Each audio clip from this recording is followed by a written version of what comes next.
Muchas gracias. Gracias a ti. Eh, Muy buenas tardes con todos los participantes. En primer orden me gustaría agradecer al Instituto de Ápolis por permitirnos compartir esta jornada académica, que en realidad es una plataforma de retroalimentación académica entre el ponente y los estudiantes. Felicitarles a todos los participantes porque pues están dando un sábado, eh, un domingo de repente, para retroalimentarse en lo que es la academia. Y es pues que la academia es una plataforma de vital importancia para el proceso judicial, tanto desde la palestra de la judicatura como de la palestra de la defensa técnica. Habiendo escuchado la presentación de nuestro amigo Ryder, veo que ya pues ya estamos un poquito trajinados en el tema de litigación oral. Veo que ya han repasado en materia penal, en materia laboral y ahora corresponde a lo civil. Más o menos para hacer un mapeo integral, debo decir pues que la litigación oral implantada a los procesos judiciales en el Perú es relativamente nuevo. Como ustedes habrán podido ver, es un proceso que ha arrancado en materia penal hacia los años 2004 en Guaura, luego en 2007 La Libertad. Continuamos con el proceso laboral también que se inició en la Libertad y ahora que estamos con el plan piloto de oralidad en los procesos civiles. En realidad, la escuela jurídica liberteña nos ha permitido conocer de primera mano todos los planes pilotos y con ello pues enriquecer la experiencia de algunas otras sedes jurisdiccionales. A mí me gustaría dentro de todo esto destacar un punto de vital importancia, que es la gestión administrativa y la gestión de despacho judicial para que funcionen los procesos de litigación oral, las implantaciones de procesos de litigación oral. Mire, el proceso penal nace con una nueva ley, con un nuevo código procesal penal que ya tiene vinculado, que ya tiene establecido las reglas de debate, las fases de debate, las fases de la audiencia. El proceso laboral, por su parte, también tiene una nueva ley procesal de trabajo en la que de una u otra manera ya decanta los procesos o las fases que va a haber en una audiencia. No obstante, en el proceso civil no se cuenta con esos instrumentos normativos. Nosotros no contamos con una nueva ley procesal civil o un código procesal civil que nos permita de una u otra manera estandarizar el tratamiento de las audiencias de litigación oral. No obstante ello, sí tenemos instrumentos administrativos, tales como es la resolución 105 del año 2020 emitida por la Presidencia del Consejo Ejecutivo del Poder Judicial, en la cual ustedes van a poder verificar que cual norma procesal ya está detallada las fases de la audiencia en el proceso de litigación oral. No sé si ustedes han tenido ya la oportunidad de revisar estos instrumentos normativos, estos instrumentos de gestión. No sé si alguien ya lo ha revisado, de repente en la sesión pasada ya les ha hecho mención. Si no, pues yo le voy a hacer llegar a Raider el material bibliográfico, que en realidad son instrumentos normativos que están colgados en las plataformas del Poder Judicial y que están al alcance de cualquiera y que de una u otra manera les van a ayudar a enriquecer la forma de litigar, la forma de hacer justicia en materia civil, bajo este nuevo panorama de oralidad. Y es importante destacar estos documentos, ¿por qué? Porque estos documentos contienen incluso la identificación cualitativa de todas las partes que debe tener una audiencia de litigación oral. Esto a falta de una nueva ley o de un código específico. Bien, habiendo realizado este introito, me gustaría revisar el sílabo que se ha preparado para esta sesión décima. Como veo, la sesión 9 ya se ha tratado pues también de un modelo de audiencia y la sesión 10 es otro modelo de audiencia. Bien, este curso ha sido preparado con la intención de mostrarles a ustedes cuál es la dinámica de las audiencias. En la primera fase, ustedes observaron la dinámica de una audiencia que iba a llevarse con excepciones, en la que obviamente había contención y en la cual el rol del magistrado, el rol del juzgador, era un poco más relevante, un poco más intromisiva, por así decirlo. En esta fase vamos a hacer un modelo de audiencia en el cual un poco pues va a ser más consensuado, con convenciones probatorias, con convenciones procesales. Entonces, el modelo que se ha tratado la semana pasada es un modelo de audiencia preliminar, pero con antagonía, con lucha. en esta oportunidad vamos a tratar el modelo y desarrollo de una audiencia con convención, con consentimiento, con acuerdos entre las partes. Bien, el tópico que se ha esgrimido para empezar, es la fijación de los puntos controvertidos, que creo que es un tema bastante gastado ya para los quienes se dedican a la judicatura. Creo que en este curso hay gente que ya ha litigado, gente que de repente está en la judicatura, y pues los puntos controvertidos, su marco conceptual es bastante conocido, ¿no? Es los puntos de contravención, los puntos de lucha jurídica que va a tener que decidir el juez en una sentencia o en un auto final. A ver, separar la fijación de los puntos controvertidos como un estadio propio sería un error. ¿Por qué? Porque la fijación de puntos controvertidos, a diferencia del modelo tradicional, no es autónomo del magistrado, sino que en el modelo oral la fijación de puntos controvertidos es un trabajo compartido entre las partes del proceso. Esto es, la defensa técnica y el magistrado. Es por eso que es de gran relevancia que se realicen de muy buena manera y de manera óptima los alegatos de apertura de ambas partes, que creo que ya lo han tratado la semana pasada, ¿no? Pero no es óbice para tratarlo hoy nuevamente. ¿Y por qué? Porque es los alegatos de apertura los que dan inicio a la audiencia preliminar, en los cuales nosotros vamos a escuchar, tanto partes como magistrado, cuáles son los puntos materia de debate. Y también vamos a escuchar cuáles son los puntos en los que no hay discordancia. Entonces, pues, he aquí la tarea de nuestros abogados, de ir preparados a las audiencias. Y no preparados con un libreto de repetir a rajatabla, un libreto aprendido de memoria, sino de conocer el caso, de estudiar el caso e incluso de sensibilizar el caso.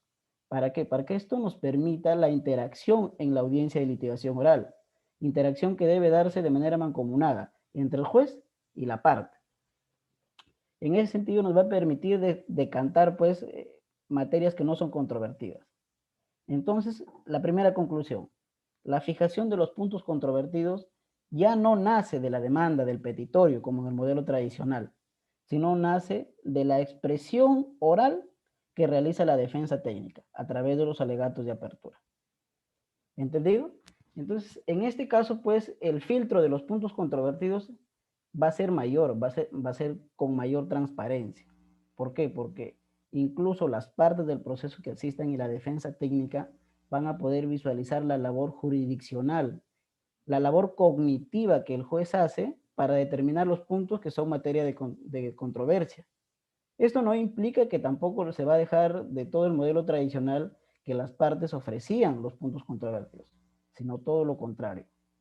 A ver, iniciamos la audiencia, se da la presentación de las partes, empiezan los alegatos de apertura de la parte demandante, se escucha la parte demandada y pasamos a una fase de proposición de puntos controvertidos, en que ambas partes, tanto demandante como demandada, a través de sus defensas técnicas, van a ofrecer una propuesta de puntos controvertidos. Realizado esto, el juez va a filtrar esa propuesta en base paralela a los hechos que ha escuchado en la teoría del caso. Habiendo escuchado esto, no se fijan los puntos controvertidos de manera instantánea, sino que van a pasar a lo que el curso ha denominado las convenciones. Las convenciones probatorias, las convenciones procesales. ¿Y qué son las convenciones probatorias? Es justamente pues lo que no necesita de prueba. ¿Por qué? Porque hay convención, hay consentimiento, hay acuerdo de las partes, que si bien es cierto no puede ser manifestado directamente, pero de los alegatos de apertura se pueden desprender nítidamente que no hay contención en estos hechos. Entonces el juez, para fijar los puntos controvertidos en primer orden, lo que tiene que hacer es identificar los hechos donde hay convención. Una vez iniciada esta labor de verificar las convenciones probatorias, vamos a verificar los hechos donde sí hay contravención, donde sí hay pugna. ¿Por qué? Porque a partir de esos hechos van a ser la fijación de los puntos controvertidos, que va a ser pues emitido a través de un auto interlocutorio por el magistrado. Entonces, me parece que ahí hay que resaltar la importancia de la interacción de la defensa técnica a través de los alegatos de apertura, la importancia de los alegatos de apertura mismo y la labor de convención. Es importante resaltar la labor de convención, pero no del magistrado, sino de la defensa técnica. Este modelo de litigación oral no es un modelo antagonista, sino es un modelo de convencionalidad, entendido como el consentimiento voluntario de las partes, en el cual pues se trata de dar fin al litigio jurídico, y para eso tiene que haber predisposición de la defensa técnica. Hay que sacar el chip a nuestros abogados que mientras más peleamos, mientras más escritos presentamos, mientras más pugnas se den, vamos a ganar. Dentro del modelo oral no es así. Dentro del modelo oral se trata de dar solución y fin al conflicto jurídico, pero a partir de la convención. Es por eso que la postura del juez se convierte en una especie de mediador conciliador, porque su función es entrar de una manera más dinámica, asumiendo el rol de director del proceso, que dicho sea de parte es un discurso bastante gastado por algunos juristas, por los libros, incluso por las mismas sentencias. Bien. No sé si es que hay alguna pregunta, me gustaría que quede claro todo hasta acá. Alguno de los ponentes, perdón, de los participantes tiene alguna pregunta que hacer, porque tenemos que quemar etapas, fijación de puntos controvertidos para pasar a la siguiente etapa. Si es que alguno tiene alguna pregunta.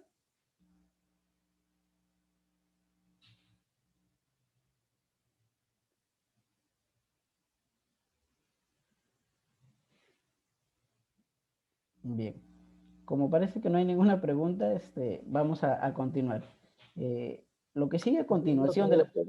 ¿Podría volver a repetir, profe? Estaba diciendo que ahí la defensa técnica debe conciliar en qué parte. A ver, yo he arrancado presumiendo que ustedes ya han llevado el tópico anterior, ¿cierto? Entonces, la dinámica de una audiencia empieza pues con la fijación de los puntos, perdón, las posturas de las partes a través de los alegatos de apertura. Luego el juez llama a conciliar a las partes y luego nacen las convenciones. Me salté la etapa de conciliación porque ya pues es la etapa que ya la han visto en la anterior, ¿no? Y como el sílabo de esta oportunidad se salta directamente a los puntos controvertidos, yo incurrí en ese mismo error. Pero gracias, doctor, y eso me permite también poner y traer a tapete la etapa de conciliación, que es una etapa que prosigue a la de alegatos de apertura y en la cual pues el juez asume no un rol de conciliador tal cual el modelo de conciliación extrajudicial, sino un modelo más interactivo en el cual incluso el juez propone propuestas. Y miren, si ustedes revisan la resolución administrativa, la 105 de 2020, van a verificar que hay una predisposición bastante particular. Y es que en la etapa de conciliación, el juez de una manera ejerce la coerción exponiendo precedentes judiciales anteriores que él ha resuelto respecto a la misma materia. Supongamos, es una materia disponible de proceso judicial, entonces, y no hay mucha aptitud de las partes para poder conciliar. Una forma de asumir el rol de director del proceso es que el juez exponga, pues, casos similares que él ya ha resuelto. Le diga, mire, señores, hemos tenido en anteriores casos, en expedientes tales, identificándolos, porque tampoco se puede errar o mentir sobre la materia que hoy vamos a plantear. Y sobre estos casos, este juzgado tiene una postura normativa, procesal y probatoria respecto a ciertos puntos. Esto no significa que el juez va a emitir un juzgamiento anticipado, ¿eh? Porque eso sí sería pues aberrante y contra el debido proceso. Simplemente se trata de que el juez plante su postura normativa, jurisdiccional y probatoria.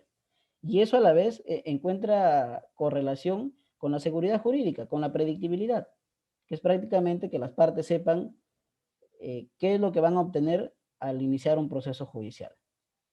Acabada esta etapa y no habiendo conciliación, pasamos a la fijación de los puntos controvertidos, que es lo que he explicado. Que pues como ya dije, la fijación de los puntos controvertidos van a ser de la exposición de alegatos de apertura de ambas partes y de la propuesta que van a hacer las partes. No sé si quedó claro, doctor, o todavía tiene alguna duda. Todo claro, doctor, gracias. Ya está. Sí, es importante que hagamos interacción, ¿ah? Porque justamente como yo dije, se trata de aprender y este es un modelo nuevo, un modelo que no tiene una ley específica, sino un modelo construido a través de un artículo, que es el artículo 51, inciso 3 del Código Procesal Civil, que nos permite hacer audiencias en los procesos civiles. Bien, con lo que continuamos es con el saneamiento probatorio. Pues. Habiendo decantado y ahí realizado la fijación de puntos controvertidos, el juez esto también remitiéndome a la sesión anterior, ya ha tenido que verificar las condiciones de la acción, esto es la legitimidad, el interés para obrar y los presupuestos de la acción también. Entonces, con eso se emite un auto interlocutorio de saneamiento procesal y se continúa con la siguiente etapa, que conforme lo ha planteado el esquema de la sesión número 10, es el juzgamiento anticipado. ¿Y qué es el juzgamiento anticipado? Pues simplemente que la tarea del juez se reduce a verificar que la actuación probatoria, los medios de prueba que se han ofrecido por ambas partes, no necesitan de actuación en una audiencia de pruebas como tal. ¿Por qué? Porque de repente son documentales que se han ofrecido, supongamos en un otorgamiento de escritura pública, donde mayormente el marco probatorio es documental. Bien, pues se puede hacer un juzgamiento anticipado del proceso, dar por actuado los medios probatorios en ese mismo acto y pasar a lo que son los alegatos de clausura. En este caso, por ejemplo, también se ve la importancia de la defensa técnica.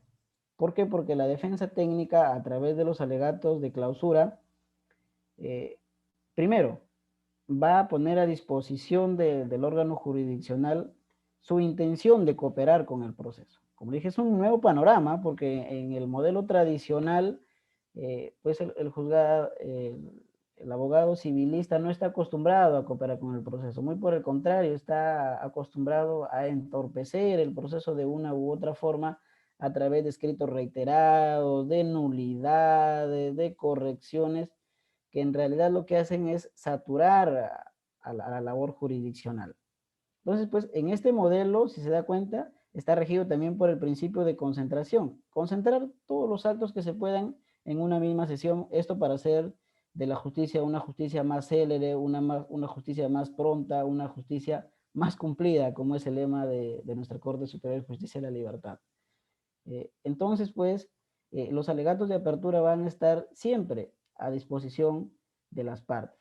¿Y por qué a disposición de las partes? Porque son estas quienes van a decidir si es que emiten o no de manera oral los alegatos de apertura para poder continuar con la sesión de audiencia. Entonces, aquí pues el abogado puede optar por dos opciones. Me reservo el derecho de oralizar mis alegatos de clausura y los hago por escrito y de una u otra forma amaño el proceso y lo alargo y no permito que la audiencia culmine, o pues como un abogado consciente, como un abogado conciliador, como un abogado del nuevo proceso de litigación oral, oralizo mis alegatos de apertura, perdón, de clausura. Entonces, en ese estadio ambas partes van a interactuar a través de los alegatos de clausura que serán escuchados por el juez, quien emitirá una sentencia correspondiente, que también la puede hacer en el mismo acto dando el fallo y reservarse el contenido de la audiencia para un plazo prudencial, o, si es que es posible, oralizar la misma audiencia en todo su contenido íntegro y pasar a la siguiente fase de impugnación. El esboce que les he hecho es el esboce a grandes rasgos de lo que ha planteado el módulo para esta sesión. Pero ello no implica que nosotros revisemos los documentos administrativos que ya les había hecho mención. Y miren, en el reglamento de actuación para los juzgados civiles del módulo corporativo de litigación oral, en su artículo 38, prevé las fases que debe tener una audiencia preliminar. Entonces, es fácil que ustedes se las aprendan, no hay mayor ciencia, más si es que ustedes ya pasaron por los modelos de litigación oral, de proceso penal y del proceso laboral. Miren, en este modelo y en esta resolución administrativa se prevén 7 fases, no 4 como lo hemos planteado ahora, sino 7 fases. Los alegatos de apertura, que es el orden secuencial, los alegatos de apertura, la invitación a conciliar, que también lo hemos hablado, el saneamiento procesal, la fijación a proponer puntos controvertidos, la fijación de puntos controvertidos, el saneamiento probatorio y la convocatoria a audiencia de pruebas o a disposición de juzgamiento anticipado. Este modelo es importante revisarlo. ¿Por qué? Porque es un modelo que se presta para interpretaciones o para semejanzas con el modelo del Código Procesal Penal, en el que incluso la audiencia, sin desmedro del principio de unidad, se difiere para varias sesiones. ¿Ah?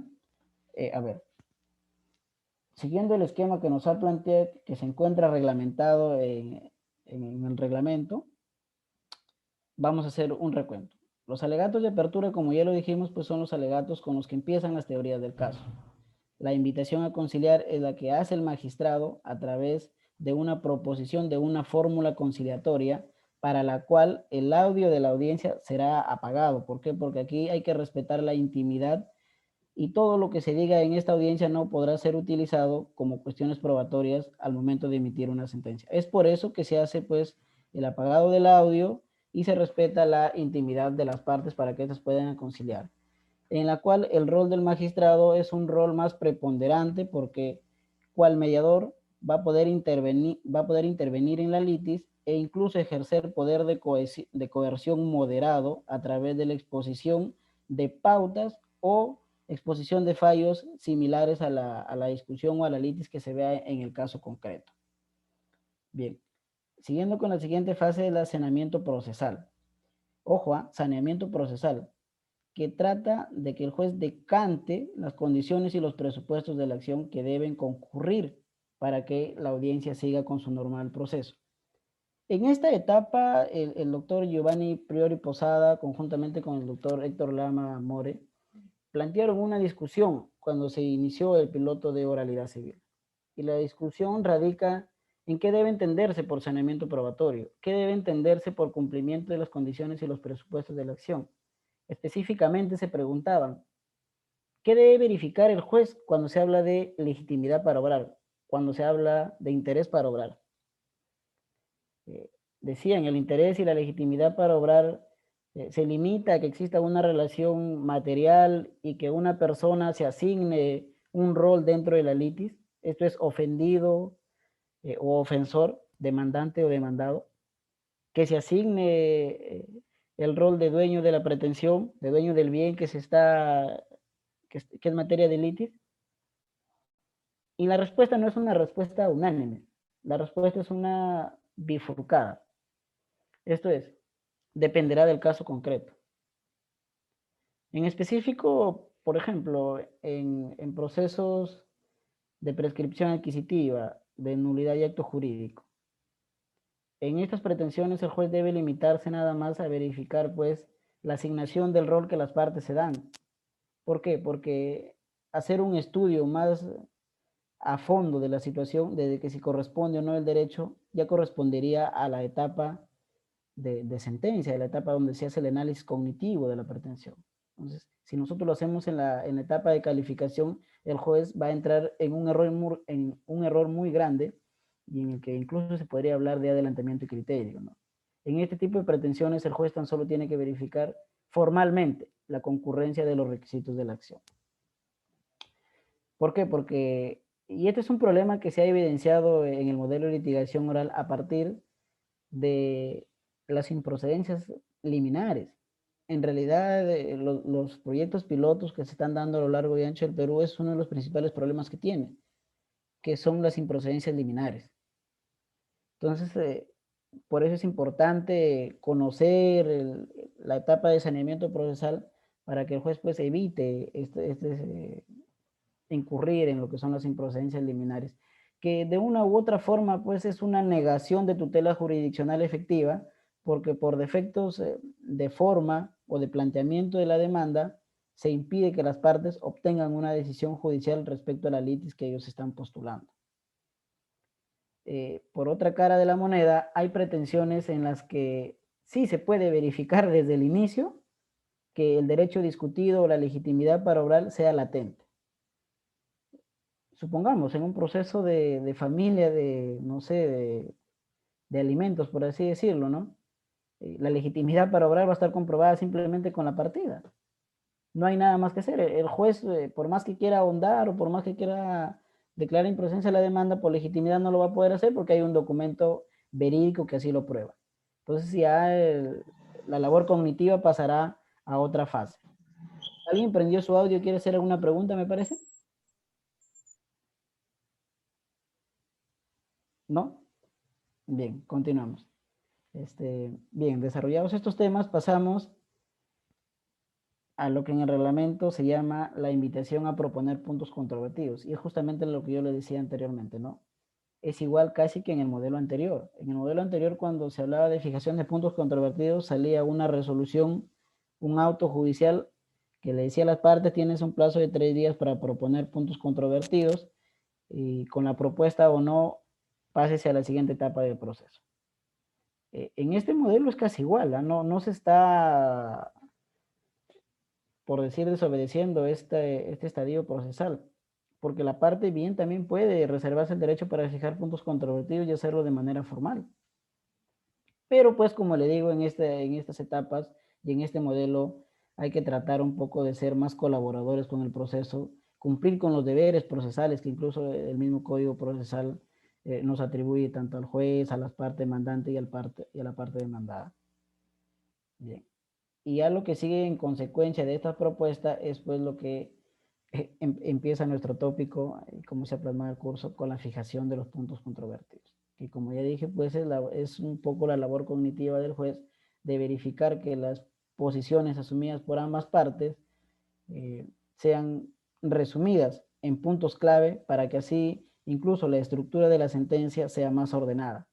Miren, los puntos controvertidos es de gran importancia no solo para el debate mismo, para las reglas de litigación, sino que es importante también para la sentencia misma. ¿Por qué? Porque la sentencia misma se construye sobre un silogismo cuasi perfecto de exposición de hechos, exposición de marco normativo y jurisprudencial y el análisis del caso. Entre el análisis normativo y el análisis del caso hay una línea que los separa y es los puntos controvertidos. Entonces, miren, los puntos controvertidos es de gran importancia porque incluso tiene relación con lo que el Tribunal Constitucional llama la debida motivación. ¿Por qué? Porque de una fijación de puntos controvertidos correcta va a permitir que la motivación de la sentencia también sea correcta. Esto es, la fijación de puntos controvertidos va a ser la línea directriz que va a dirigir el proceso y por ende el análisis que se haga en una sentencia. Si el juzgador aparta o esgrime argumentos normativos o argumentos casuísticos o argumentos de análisis mismo distintos a los que están fijados en los puntos controvertidos, se arriesga a incurrir en vicios de la motivación. Motivación incongruente, sustancialmente incongruente, incluso inconstitucional. Entonces, miren, la importancia de los puntos controvertidos, no solo no es un requisito del desarrollo de la audiencia que hay que cumplir porque así lo establece el formato, sino que los puntos controvertidos tienen mucha importancia porque va a dirigir la secuela del proceso y por ende de la sentencia. Y no es solo importante para la parte vencedora del proceso, sino también incluso para la parte vencida, que puede ejercer de una u otra manera, de mejor forma, su derecho de impugnación. ¿Por qué? Porque habiéndose planteado bien los puntos controvertidos, los errores de derecho y hecho pueden incluso sustentarse sobre los puntos controvertidos, si es que el juez se ha apartado de estos mismos. Entonces, miren, es de mucha importancia esta etapa que, entre comillas, parece sencilla y que en el modelo tradicional, dicho sea de paso, no se tomaba o no se daba la importancia respectiva. Pues porque como el modelo era oral, era un modelo escrito, el juez simplemente se limitaba en muchas ocasiones a copiar el petitorio y ponerlo en su resolución, que era lo más fácil y es lo más fácil. En cambio, en este modelo obliga al juez a ejercer capacidad pues, y actividad cognitiva para poder determinar los puntos controvertidos. Miren, la fijación de los puntos controvertidos en esta etapa transparenta la acción del juez. ¿Por qué? Porque les muestra a las partes. Es visible qué es lo que va a hacer el juez. ¿Se dan cuenta? Entonces, hay que tomarle pues la importancia debida a los puntos controvertidos, que dicho sea de paso también sirven para el impulso del proceso. A ver, yo creo que acá hay abogados que ya han trajinado bastante en los procesos civiles. ¿Y qué es lo que sucede? El proceso civil por su naturaleza misma es de naturaleza privada, pues a impulso de parte, ¿no? Entonces, cuando salía la resolución de la propuesta de puntos controvertidos, la que decía que tú tienes el plazo de 3 días para proponer los puntos controvertidos, propuestos o no, pasaba a la siguiente etapa, o se fijaba la audiencia correspondiente, eh, no pasaba nada.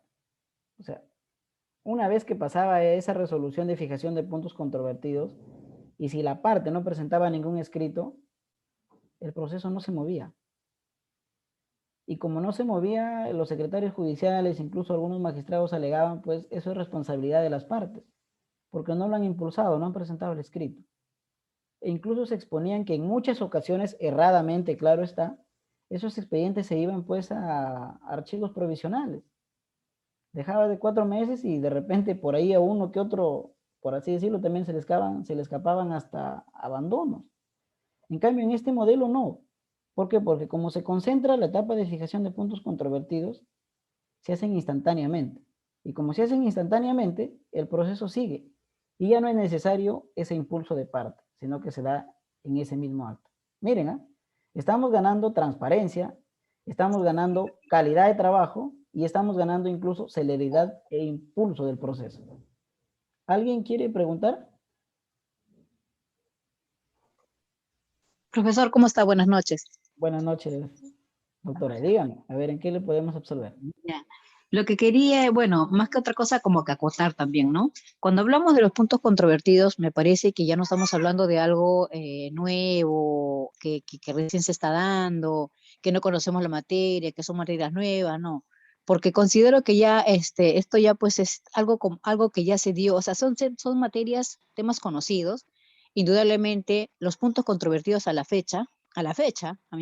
mi parecer, estamos hablando ya de clichés que deberían estar definidos, o sea, son clichés definidos, mejorados sí, que se deben mejorar, pero ya no para hacerlo tan absurdamente inoportuno, o sea, se ha presentado que se demoren, que causen dilación, porque esto es totalmente simple. Yo considero que todos los puntos controvertidos son simples, y como usted lo ha señalado, lamentablemente uno presenta los puntos controvertidos mediante un escrito, el juzgado lo primero que agarra ni siquiera resuelve, que me parece totalmente absurdo.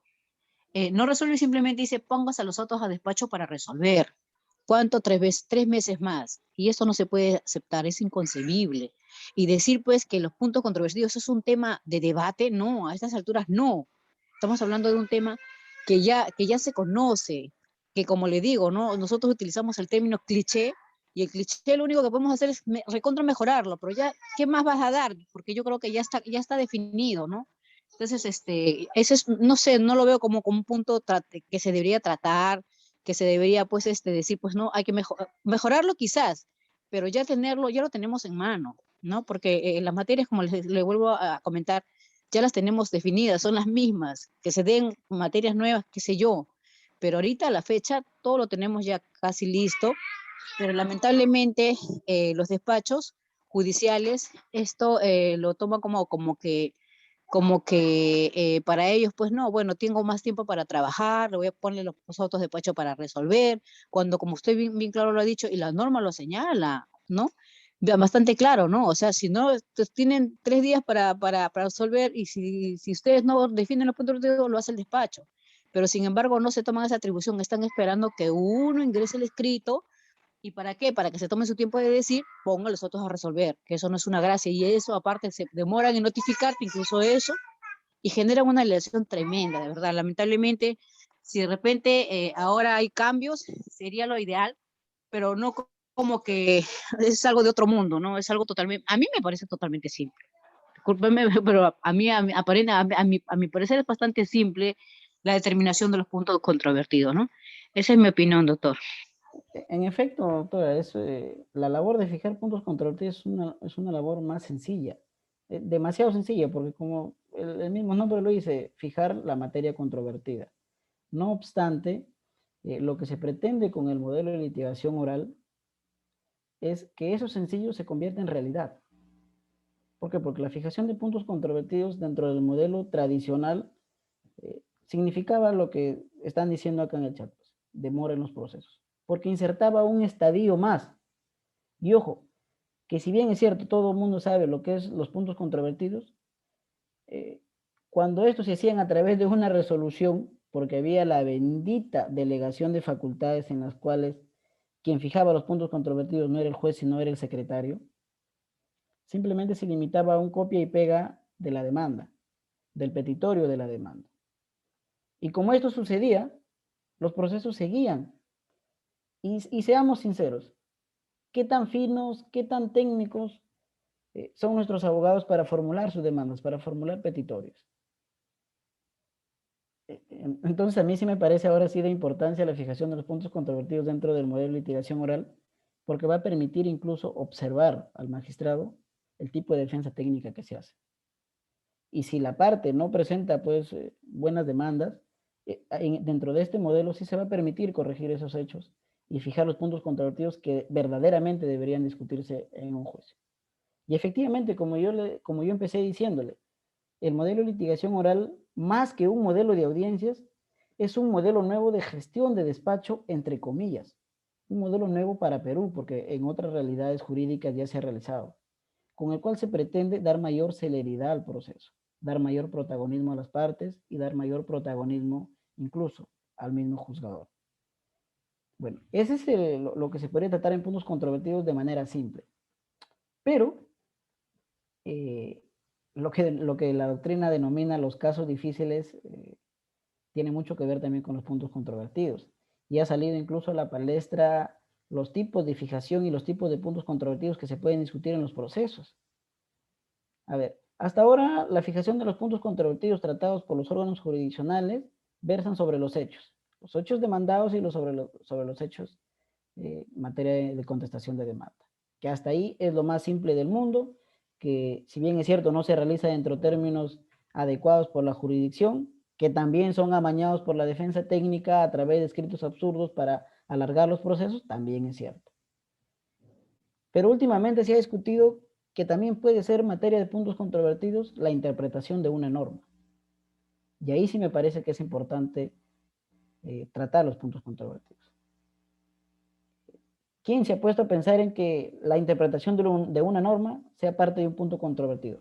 Y es muy importante porque los defensa técnica en muchas ocasiones se limitan a exponer hechos y de cliché poner su fundamentación jurídica que ya lo tienen en un formato y esperar que el juez haga su labor jurisdiccional y resuelva.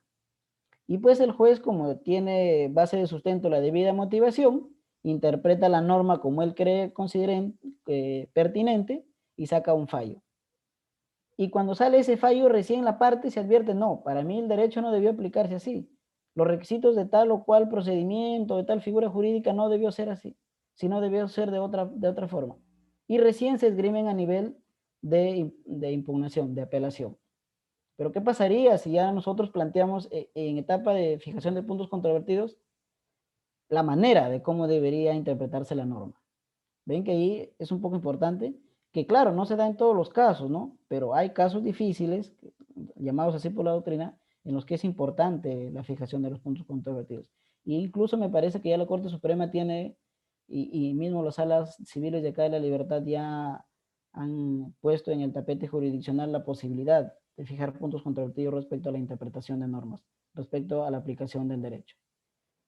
Como ve el chat, el reglamento y todas las normas de gestión administrativa que estoy tratando, se las voy a pasar a Raider para que se las pase. Pero esto no es óbice para que ustedes la puedan revisar. Ustedes entran a la página del Poder Judicial, entran al icono de servicios y van a encontrar al costado derecho un icono especial que dice Eti Oralidad Civil. En ese icono ustedes van a poder navegar a través de lo que es el mundo de la litigación oral. Que no es nada más y nada menos, como le dije, pues la presencia de un modelo de audiencias a través de un artículo del Código Procesal Civil, porque no tenemos una ley como tal. Doctora, espero haber satisfecho sus expectativas respecto a este punto. Tenemos algunos puntos de encuentro y también algunos que no, pero ya son posturas que se respetan y para eso justamente están estas palestras, para hacer pues dinámica las ponencias y retroalimentarnos en cada postura. A ver. Doctor, dígame. muy buenas noches. Quisiera formular la siguiente pregunta. Mire, en este sistema oralizado, usted nos ha precisado de que se lleva a cabo la presentación de los alegatos de apertura, ¿no? Luego viene la conciliación, ¿no? Y ahí las convenciones y ahí la fijación de puntos controvertidos. ¿Es cierto eso? Y es en una misma audiencia, es en la misma audiencia, y yo digo, si las partes proponen los puntos controvertidos y el juez emite una resolución, ¿o estoy equivocado? A ver. El tema en oralidad civil, y esto hay que tenerlo en cuenta, oralidad civil no atañe únicamente a audiencias, no es simplemente la realización de audiencias, y eso siempre yo lo digo. La oralidad civil es un procedimiento nuevo, y ese procedimiento nuevo está fijado en un reglamento, y en ese reglamento están las fases de la audiencia. En esa audiencia se deben realizar 7 fases, que no son las mismas que de repente el módulo planteado, porque nosotros pues el módulo se ha planteado a grandes rasgos lo que se quiere tratar. Y sí es cierto, doctor, todo lo que yo estoy diciendo se da en una sola audiencia, en un solo acto, regido por el principio de concentración y por unidad. Y esto nosotros lo denominamos dentro del modelo de litigación oral civil la audiencia preliminar. En el modelo de litigación oral civil hay 2 audiencias, una audiencia preliminar y una audiencia de juzgamiento. Igual que en el proceso laboral, que está la audiencia de conciliación y la audiencia de juzgamiento, con la diferencia de que en el modelo laboral, bajo la nueva ley procesal de trabajo, la audiencia de conciliación simplemente sirve para presentar la demanda, recibir la contestación de demanda y correr el traslado y la invitación a conciliar, y ahí se acabó la audiencia de conciliación. No obstante, en el modelo civil, esta audiencia preliminar abarca muchos más estados. ¿Y por qué es necesario que abarque muchos más estados? Porque el proceso civil tiene todas esas pautas, tiene todos esos estados.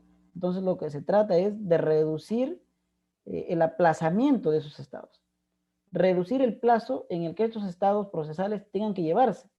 Porque dentro del modelo tradicional puede saltarnos del saneamiento procesal, de la fijación de puntos controvertidos, de las propuestas de puntos controvertidos, de los alegatos, entre otros actos que hay ya plasmados en el Código Procesal Civil, se gasta mucho tiempo. Y esto genera insatisfacción en la defensa técnica. Ustedes mismos como abogados lo han podido ver, que los procesos civiles demoran mucho. Y sin razón alguna, porque no hay mucha materia gris que gastar en estos procesos, o al menos en la tramitación del proceso. La tramitación del proceso no requiere mayor desgaste cognitivo, excepto que sí hay algunas ocasiones en las que hay que resolver nulidades, hay que resolver excepciones. Pero más allá de eso, es un trámite que debe cumplirse para que se llegue finalmente a una etapa cognitiva que es la de sentencia. Bien. Efectivamente, como usted lo decía, todas estas etapas que he dicho se dan en una sola audiencia, que es la etapa preliminar. Etapa preliminar denominada así porque es la etapa previa a la del juzgamiento, a la del meollo del asunto, por así decirlo. Entonces, en la etapa de la audiencia preliminar se van a preparar todas las condiciones para que se pueda dar una audiencia de pruebas, una audiencia de juzgamiento y por ende se emita una decisión de fondo o una sentencia. Ojo, y no sé si en la ponencia anterior se advirtió, pero este modelo de 2 audiencias, de audiencia preliminar y audiencia de juzgamiento, no es aplicable a todos los procesos, sino es aplicable tan solo a los procesos de conocimiento y a los procesos de abreviado, porque son los que permiten esta interacción. En los procesos sumarísimos se da una audiencia única que diferirla en 2 audiencias sería al contrario, no retardar el trámite de los procesos. No sé, doctor, si cumplí con la pregunta o de repente quedó alguna duda más para poder absolverla ahora mismo. Doctor, sí, mire, o sea, las partes procesales proponen los puntos controvertidos y el juez emite una resolución fijando los puntos controvertidos. ¿Es así en la audiencia o simplemente queda en el acta? No, para ver. nosotros hay que sacarnos el chip de que una resolución judicial tiene que ser necesariamente escrita, necesariamente fechada, necesariamente numerada de manera formal. Dentro del modelo de litigación oral se emiten resoluciones en la misma audiencia, pero son resoluciones interlocutorias. Interlocutorias que se emiten de manera verbal y que luego obviamente quedan redactadas en un acta de su propósito, almacenadas en un archivo digital que está disponible a todas las partes. Entonces, si la pregunta es si se emiten resoluciones, la respuesta es sí se emiten resoluciones. Pero su soporte no es un soporte tan formal como en el modelo tradicional, que sale una resolución por escrito y en ese mismo acto se corta, sino que es una resolución oralizada, interlocutoria, sujeto obviamente también a que pueda ser impugnada, ¿no? Eso no quiere decir que no va a ser impugnada, pero dentro de la misma audiencia. Ahora, el soporte material va a ser trasladado a un acta, que esa acta también va a ser suscrita por las partes y va a ser entregada para conocimiento de ustedes. En esta etapa de pandemia, lo que se está haciendo, hemos sufrido en realidad, quienes trabajamos en la jurisdicción, hemos sufrido para adecuar el modelo de litigación oral a la nueva realidad, porque surge la pregunta, pues, ¿no? Tenemos una audiencia preliminar en la que se emiten resoluciones, y válido lo que dice el doctor, ¿dónde están las resoluciones como tal? Las resoluciones como tal están en el acta. Ahora, pero yo no firmo el acta, no estoy presente. Y el Código Procesal Civil establece que debe darse la concurrencia y la suscripción del acta. Miren, incluso problemáticas sencillitas que surgen así de la litigación oral en coordinación con pandemia, por así decirlo, una coordinación anómala, en la que algunos jueces se ven obligados a realizar la audiencia y diferir la suscripción del acta por las partes previa cita, para que concurran al juzgado, firmen el acta y recién proseguir con el estadio procesal correspondiente. Son algunas anécdotas que surgen de la práctica judicial. A ver, doctor, si usted tiene alguna duda, estamos a su disposición. No, le agradezco, doctor. Muchas gracias. Ya está. Bien. Entonces, conforme al reglamento, pasamos al saneamiento probatorio y aquí entramos a lo que son las convenciones probatorias. Pues no hay que establecer los hechos en materia de debate. Y mire, lo que dijo el doctor me permite aclarar y ejemplificar lo que sucede en el proceso laboral, ¿no? Miren, en el proceso laboral, las convenciones probatorias y las convenciones procesales no suceden en la audiencia de conciliación, sino suceden en la audiencia de pruebas. Y es que el legislador en materia laboral creyó que era mejor fijar los puntos controvertidos antes del debate probatorio, antes de la interacción de pruebas por parte del juzgador y por las partes. Y acá en el modelo civil, nuestro legislador civil o nuestro reglamentador, nuestro modelo de gestión judicial ha dispuesto que no, que las convenciones probatorias, esto de los hechos probados, se determinen en la audiencia preliminar. ¿Ah? ¿Ven cómo es una audiencia preparatoria en realidad con miras a una audiencia de pruebas? ¿Por qué? Porque ya decantamos cuáles son los hechos que necesitan prueba y cuáles son los hechos que no necesitan prueba. Esto es lo que nosotros denominamos las convenciones probatorias. Y en este mismo estado también no lo dice el reglamento, pero es cierto que se dan también las convenciones procesales.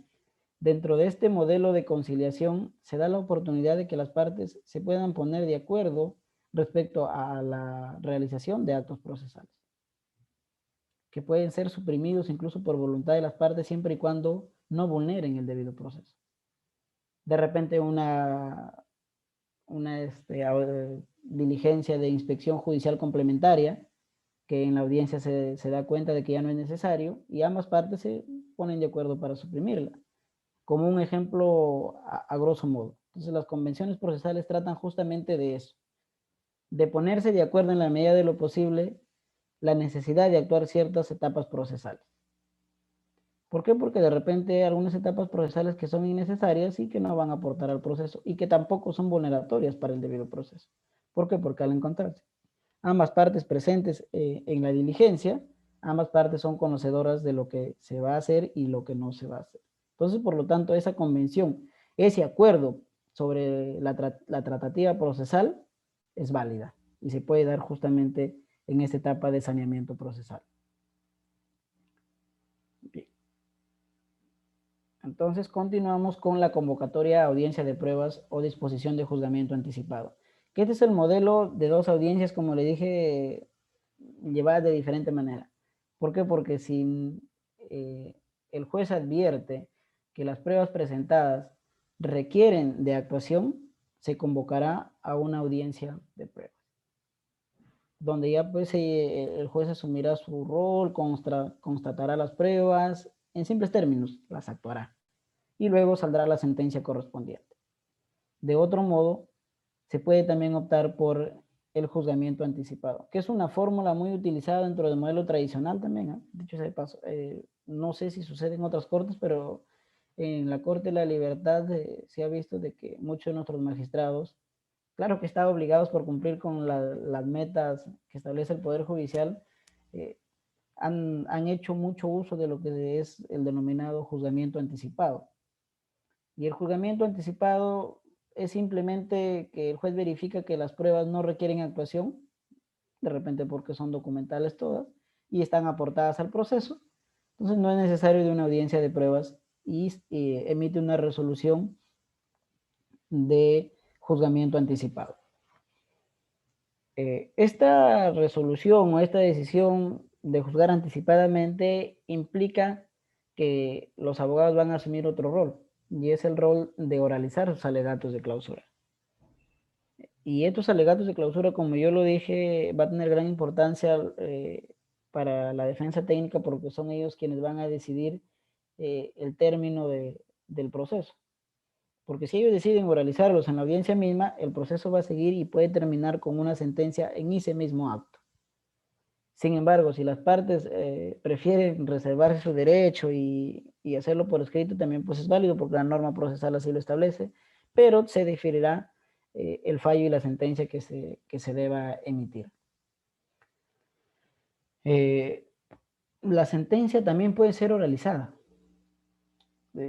No confundamos el fallo con la sentencia en sí. El fallo simplemente es la decisión que el juez le da a la litis, que puede darse después de los alegatos de clausura de las partes, puede decir el fallo y reservarse para emitir la sentencia correspondiente. Y la sentencia como tal implica de que el juez de manera oralizada va a emitir la resolución sentencial. En realidad, la emisión de sentencias de manera oral es la meta del modelo civil de litigación oral, que trata pues en lo máximo de concentrar actuaciones procesales y llevar a un proceso célere y más eficaz que cumpla con los estándares de la tutela jurisdiccional efectiva y no sea un simple cliché que es utilizado en todas las sentencias judiciales. ¿Ven? Entonces, y bueno, un poco va a sonar un poco reiterativo, pero efectivamente esta sentencia puede ser es oralizada, pero ello tampoco le quita que esta sea condensada y trasladada al acta correspondiente, la cual también será notificada a las partes, ¿no? Quienes también pueden ejercer su derecho de apelación en ese mismo acto o puede reservarse en el plazo correspondiente. Bien. Me parece que hasta acá hemos podido agotar a grosso modo. También no he pretendido inmiscuirme en muchas más cosas porque pretendo dar espacio para que el experto, quien es uno de los forjadores de la oralidad civil en el segundo implantación del proyecto piloto, el doctor Kesnay, pueda intervenir. Y es justamente él quien me dio la apertura para poder dictar este curso con él. No obstante, y como había sido planteado también el tema, al maestro, al doctor Kesnay, le interesaba mucho que también se converse sobre la gestión administrativa de la litigación oral. ¿Cuál es la relevancia de la gestión administrativa en la litigación oral? Miren, en la Corte de la Libertad, aun cuando tenemos el reglamento, aun cuando tenemos los instrumentos normativos y de gestión que ha emitido la Corte, perdón, el Consejo Ejecutivo mismo a través de la ETI Civil, se ha visto la necesidad de reglamentar algunos aspectos que parecieran que son simples, pero que en el fondo no lo son. Y en la Corte de la Libertad nos hemos visto obligados incluso a aplicar una directiva para la programación el desarrollo y la ejecución de las audiencias de manera eficaz. ¿Por qué? Porque este nuevo modelo, como no tiene una norma como tal de respaldo, implica que nosotros vayamos subsanando o vayamos agregando algunas cuestiones que nosotros necesitamos. Se ha desarrollado una directiva para el desarrollo de audiencias eficaces, se viene desarrollando incluso también una directiva para la calificación de demandas. ¿Por qué? Porque surgen algunos problemas al interno del Poder Judicial, al interno del trámite procesal, y que a mí en particular me gustaría que la defensa técnica maneje. Y es que el modelo de litigación oral como tal trae incorporado otro modelo de despacho judicial, que es el modelo corporativo. Entonces, el MCCLO trae dos propuestas nuevas: la litigación en los procesos civiles y la corporativización de los despachos civiles. Entonces, en ese sentido, hay que combinar, hay que tratar de alinear estas dos nuevas propuestas en un nuevo modelo de gestión de despacho. ¿Y por qué es importante que ustedes lo sepan? Porque al interno del tratamiento judicial, dentro del modelo corporativo, ya no existe el despacho tradicional civil en el que el juez es dueño del proceso, es dueño del expediente e incluso, entre comillas, es dueño del personal jurisdiccional, sino que en este modelo se inserta la figura de un administrador que es quien rige la actividad de los secretarios y los trabajadores de menor jerarquía. Y los trabajadores de menor jerarquía ya no se mueven en despachos tradicionales que pertenecen a un único juzgado, sino que ya se han limitado funciones específicas. Se han creado áreas de calificación, áreas de trámite, área de los asistentes de audiencia y las áreas de ejecución, en los cuales ya los secretarios no pertenecen a un solo despacho, sino que pertenecen al módulo corporativo. Y dentro de esta interacción suceden algunos problemas jurisdiccionales. Preguntas: en ejecución, ¿quién concurre a la audiencia, no sé, de lanzamiento? ¿Concurre el secretario de audiencia, que es el encargado de llevar a cabo la audiencia, de grabar, de hacer el acta? ¿O va el secretario de ejecución? En trámite y audiencias, ¿quién provee los escritos que entran antes de la audiencia? Una vez señalada esta, ¿es el secretario de trámite o el asistente de audiencia, el secretario de audiencia? En calificación y trámite, ¿qué secretario provee los escritos de contestación de demanda, las devoluciones de cédulas? ¿Si es el secretario de calificación o es el secretario de trámite? ¿Cuándo se entrega la demanda luego de haber sido calificada, emitida? ¿Se dan cuenta? Este modelo de litigación oral, como yo les decía, es más que una audiencia. Este modelo corporativo de litigación oral es un nuevo abordaje del trámite, es una nueva gestión de despacho que se tiene que tratar. Y para ello es de gran importancia la figura de los administradores dentro de este nuevo modelo, y también la figura, pues, de los jueces coordinadores, y también incluso de las partes. He considerado necesario exponerles esto porque muchas veces el retraso de los procesos judiciales se deben a estos problemas.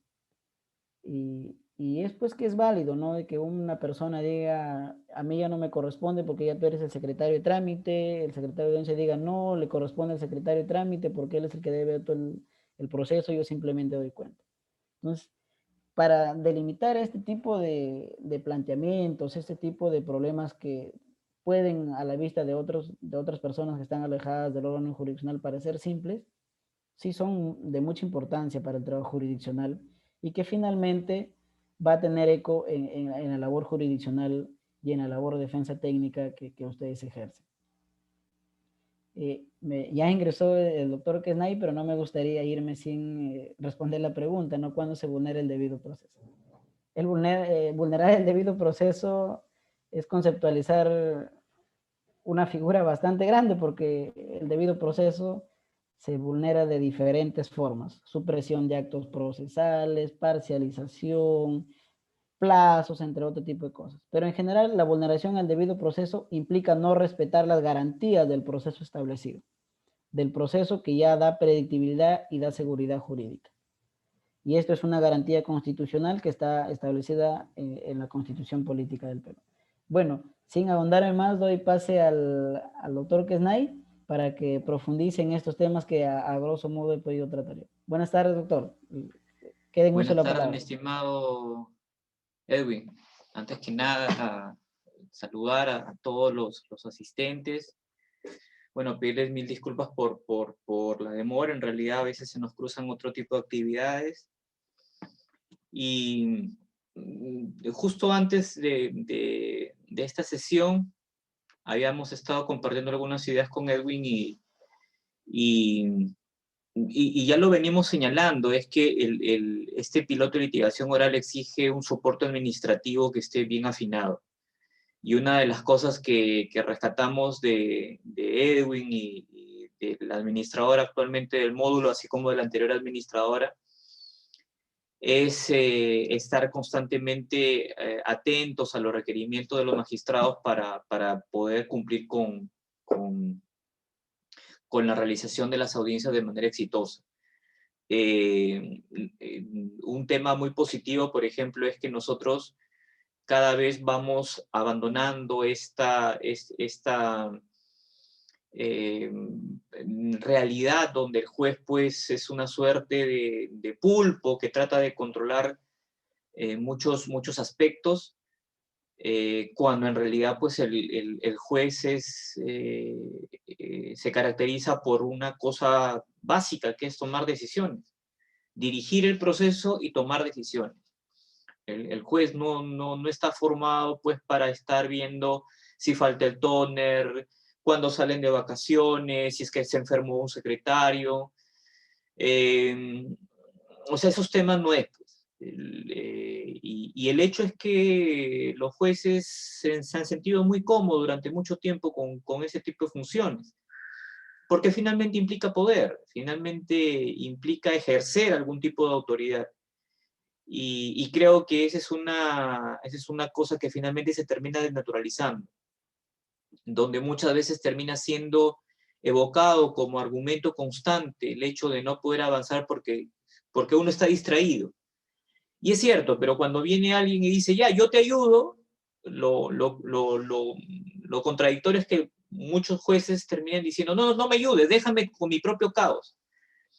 Pero en fin, le agradezco mucho a Edwin que esté el día de hoy, que me haya permitido complementar para tener una idea más cabal que todo esto de lo cual venimos hablando en punto de vista procesal se concretiza, se materializa a través de un conjunto de actores en los cuales, pues, indudablemente que el tema administrativo juega un rol fundamental.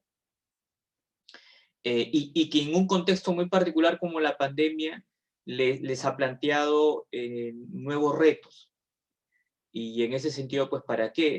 No solamente se requiere que tengamos personal administrativo expectante de que alguien más venga y les ofrezca soluciones, sino más bien que ellos son los que, al advertir problemas, tienen que trabajar en el diseño de soluciones. Bueno, la sesión pasada, hicimos toda una explicación de la justificación de la oralidad y su vigencia en estos tiempos. El día de hoy está concentrada el tema de la audiencia preliminar. Y acá creo que hay una cosa que eventualmente puedo yo advertir en la manera como la oralidad ha llegado a ingresar en la práctica judicial. Y es que la diferencia tiene que ver es cuál es la intensidad que tú le das de uso a la oralidad en el proceso civil. Yo creo que ese es el peldaño que está pendiente todavía a nivel de todos nosotros. Porque incluso en un escenario que tengamos un nuevo Código Procesal Civil, vamos a tener el mismo problema que tenemos actualmente, porque reitero, no se van a incorporar nuevos jueces, ya los jueces simplemente van a empezar a aplicar un nuevo texto.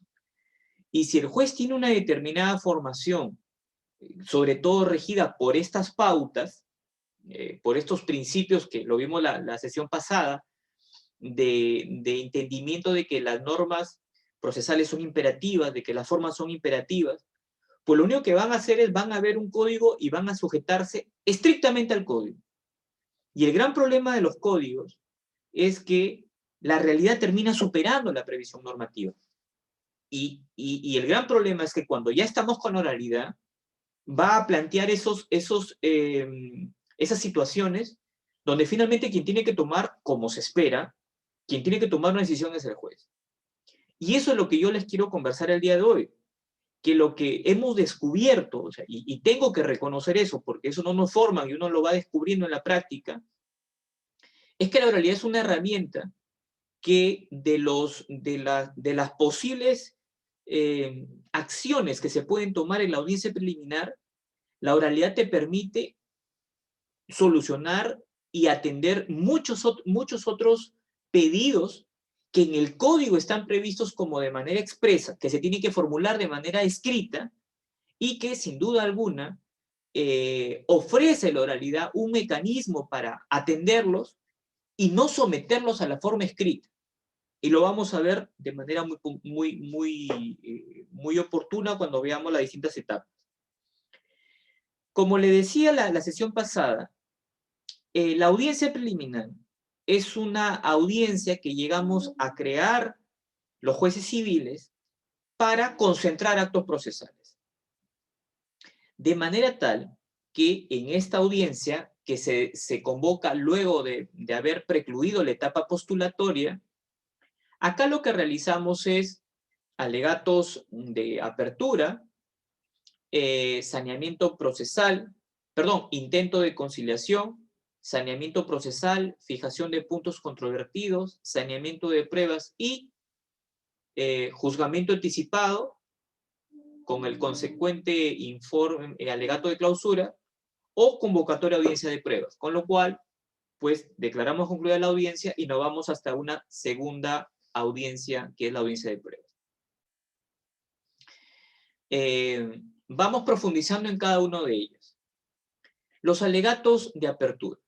Los alegatos de apertura vienen a ser el acto que realizan los abogados a través del cual oralizan sus teorías del caso. ¿Qué es una teoría del caso? Bueno, los abogados que ya manejen temas laborales, temas penales, tienen una idea más cabal.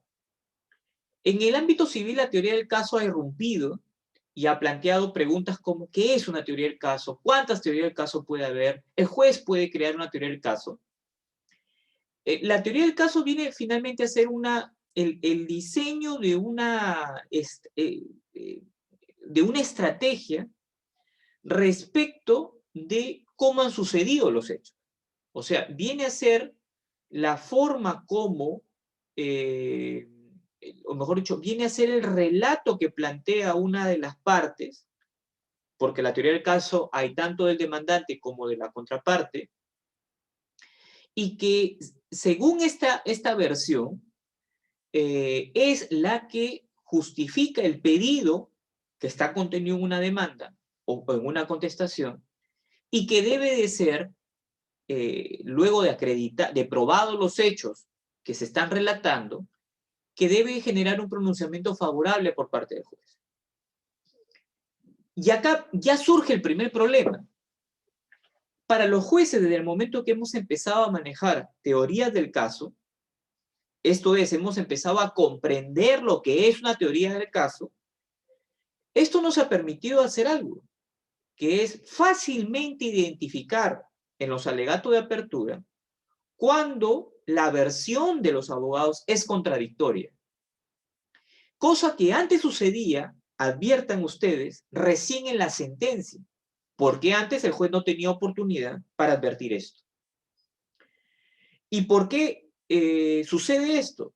Porque con la oralización de la demanda o de la contestación, se tiene un panorama más claro sobre cuál es la versión que está presentando y que espera reconstruir en el proceso una de las partes. Ejemplo, una demanda de nulidad de acto jurídico por falta de manifestación de voluntad, sumado a la misma pretensión, pero basada en la causal de simulación absoluta. Cuando uno invita al abogado a que haga uso de la palabra y exponga la teoría del caso, él me va a tener que explicar cómo es posible que concurran esas dos causales. O sea, desde el punto de vista de la narrativa, del relato oral, me va a tener que decir cómo es posible que por un lado me diga que nunca intervino en un acto jurídico una persona y que luego me diga que sí intervino, pero fue con el propósito de engañar a terceros, no celebrando en realidad ningún acto jurídico respecto de aquel que se ha proyectado ante terceros. O sea, queda claro de que cuando alguien esté relatando eso, el juez fácilmente le puede decir, un momentito, explícame esto. Por un lado me dices que nunca manifestó su voluntad.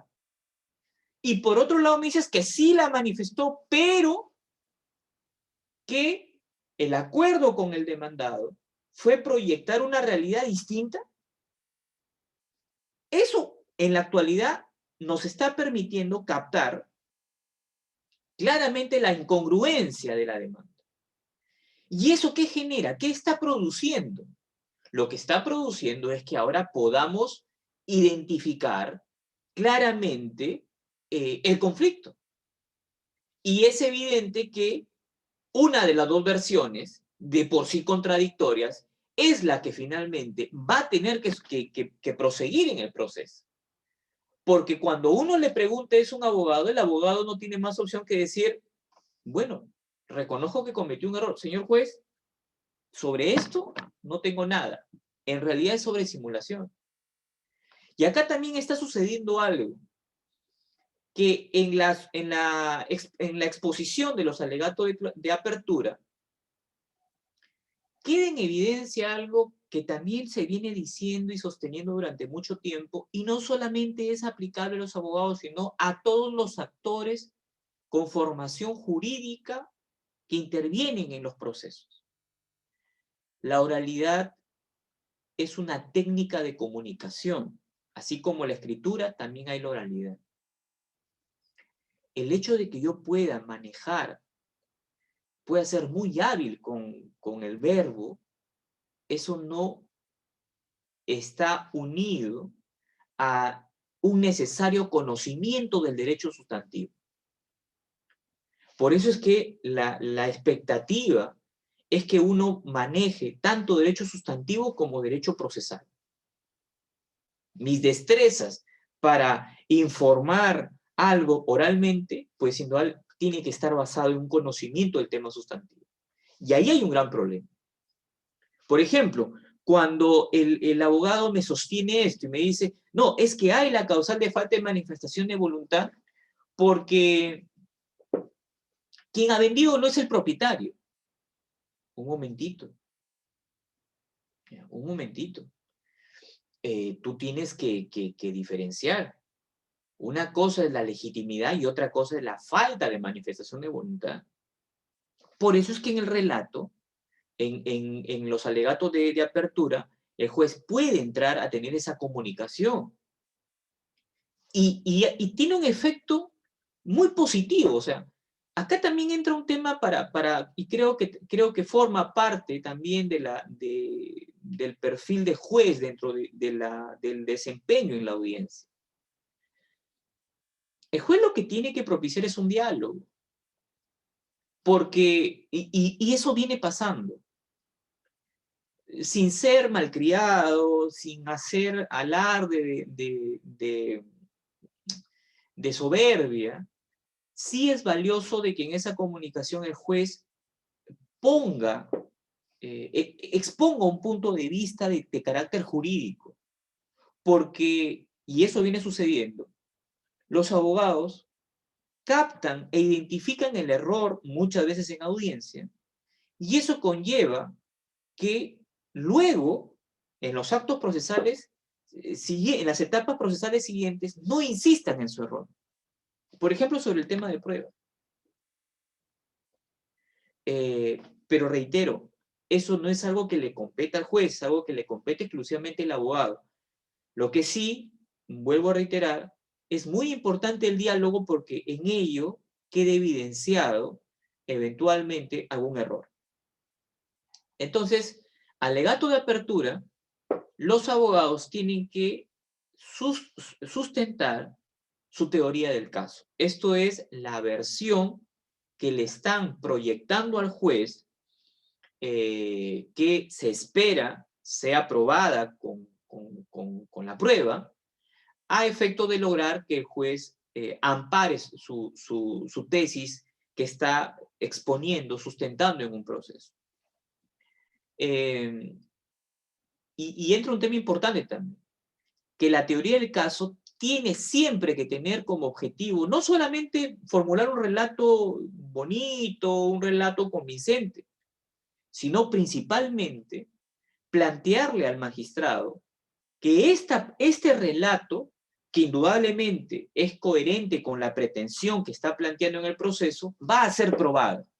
Porque de nada les sirve a ustedes relatar algo que no van a poder probar.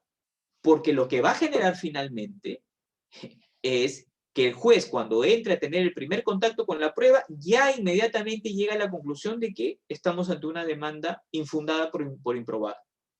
Esa siempre tiene que ser la visión de los abogados.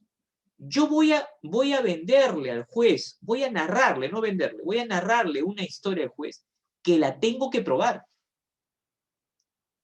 Perderé mi tiempo, perderé al final el interés, no podré generar en el juez un interés cuando yo en la etapa que corresponde a las pruebas no pueda probar nada de lo que le estoy diciendo. ¿Ya? Alegatos. Segunda cuestión. ¿El juez puede desarrollar una teoría del caso? No. Por una sencilla razón, porque el juez no incorpora hechos en el proceso. El juez no puede incorporar, está prohibido. Aun cuando sea el vecino y haya tenido un conocimiento, eso no lo puede incorporar. ¿Está bien? Las teorías del caso son las versiones de las partes. Se exponen las teorías del caso, el juez puede entrar a esa conversación, yo lo hago, es muy fructífera, y acá en confianza, lo que va generando, y es algo que también tiene un efecto positivo. Ustedes no se imaginan sentados en una mesa donde simplemente estén para pedir cosas. No, todo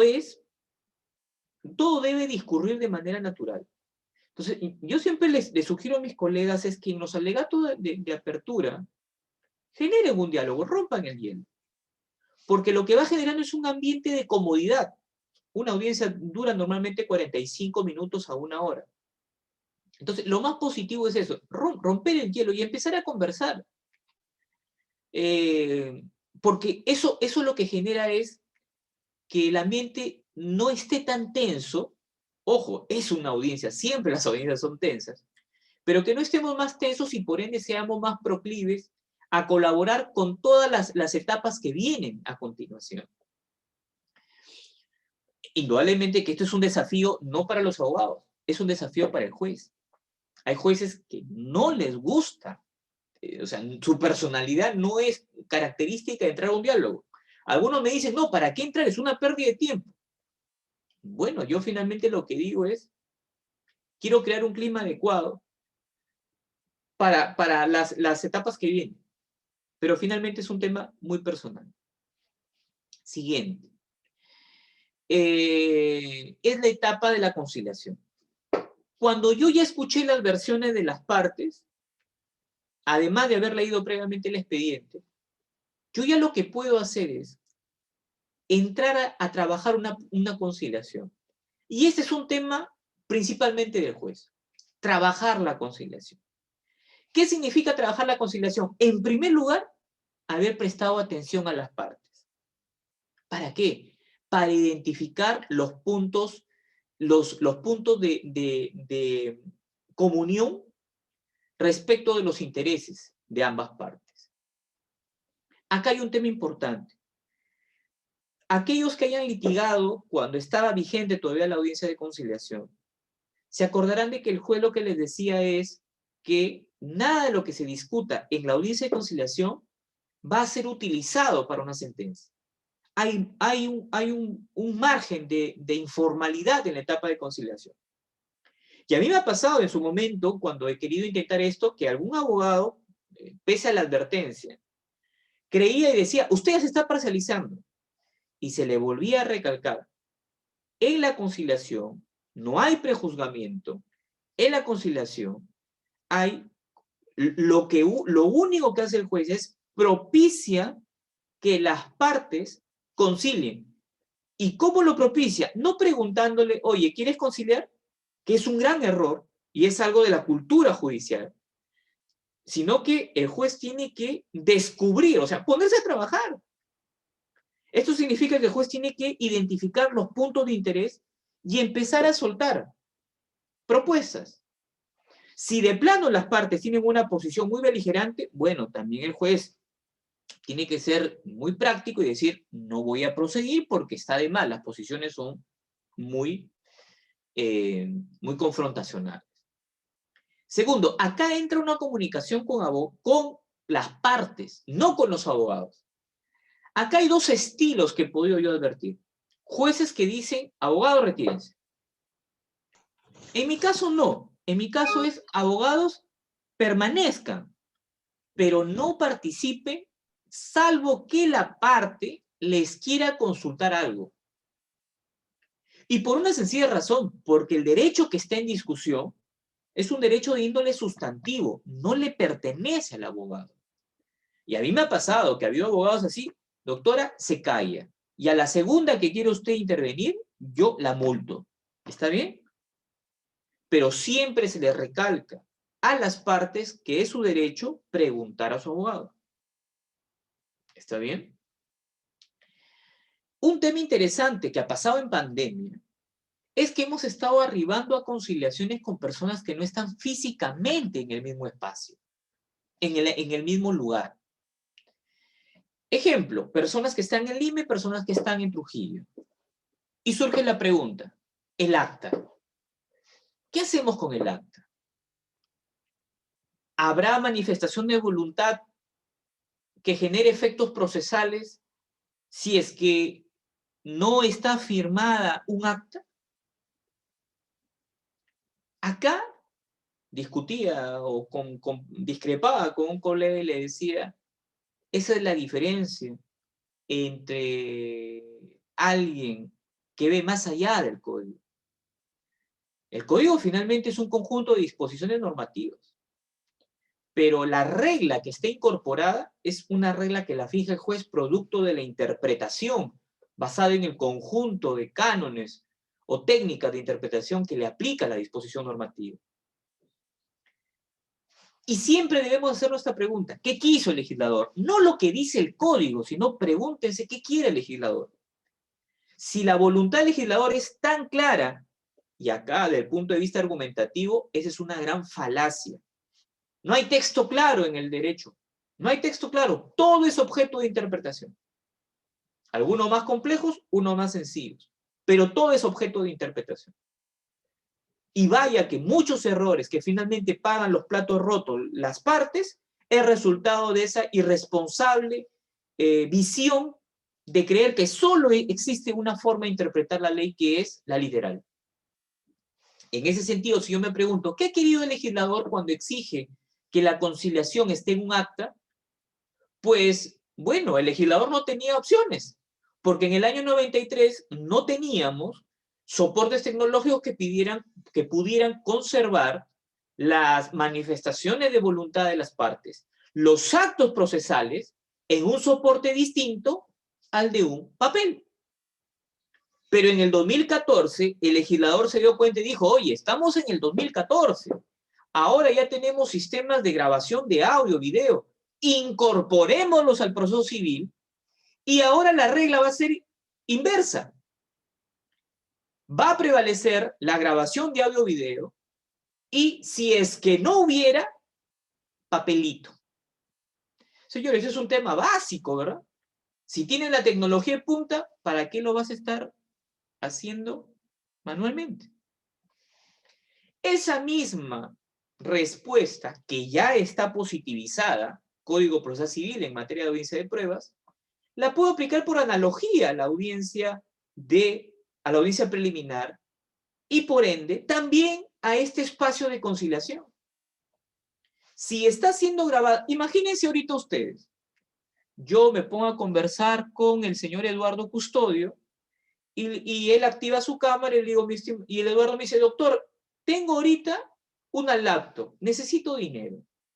Muy bien, ¿puedes enseñarme la laptop? Veo la laptop y le digo, ¿cuánto quieres? 500 soles, doctor. Le hago una contraoferta. ¿Qué te parece 480? Él me vuelve a hacer otra contraoferta y me dice, no, doctor, 490. Y yo acepto. Imagínense que además el código exige además, perdón, y en este caso ya la manifestación de voluntad ya fue expresada, ya fue aceptada la oferta, y como tal, ya estamos ante un contrato. La pregunta es la prueba. Y acá entra la cuestión. ¿Acaso la grabación no es una prueba? Imagínense que yo me voy, yo hago la transferencia, me voy a la dirección de Eduardo y Eduardo simplemente nunca me abre la puerta. Tengo por un lado el voucher. El voucher puede ser de muchos pagos, pero tengo una prueba, la grabación. Y el Código Procesal Civil dice que las grabaciones tienen mérito de documento. Entonces, prueba documental es esta grabación. Y en el caso de la conciliación, si bien el código me exige acta, reitero, se debe a que en ese momento el único soporte para conservar actos procesales era el papel. Pero ahora ya no. En ese sentido, nosotros hemos celebrado muchas conciliaciones en las cuales trabajamos la fórmula conciliatoria y le preguntamos a las partes.